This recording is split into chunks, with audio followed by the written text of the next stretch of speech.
மதுரைக்கு அருகில் வைகை ஆற்றங்கரையில் அமைந்திருக்கும் ஒரு அழகிய வைணவ ஸ்தலம் குருவித்துறை.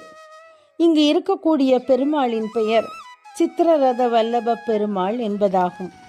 இத்தலத்தின் மிகப்பெரிய சிறப்பு என்ன தெரியுமா? இங்கு அருள் பாலிக்கும் பெருமாள் பக்தர்களுக்கு அருள் வழங்குவதோடு குரு பகவானுடன் தொடர்புடைய பரிகார ஸ்தலமாகவும் போற்றப்படுகிறார். புராண வரலாற்றின்படி தேவர்களின் குருவான பிரகஸ்பதிக்கு ஏற்பட்ட ஒரு தோஷம் நீங்க இவர் இத்தலத்தில் பெருமாளை வழிபட்டதாக கூறப்படுகிறது.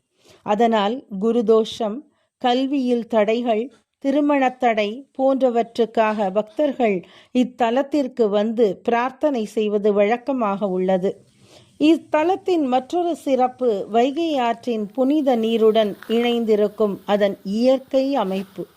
கோயிலின் பழமையான கட்டிடக்கலை, பெருமாளின் திருமேனி, வைகையின் அமைதியான சூழல் இவை அனைத்தும் சேர்ந்து மனதிற்கு ஒரு தனி ஆன்மீக அனுபவத்தை தருகின்றன.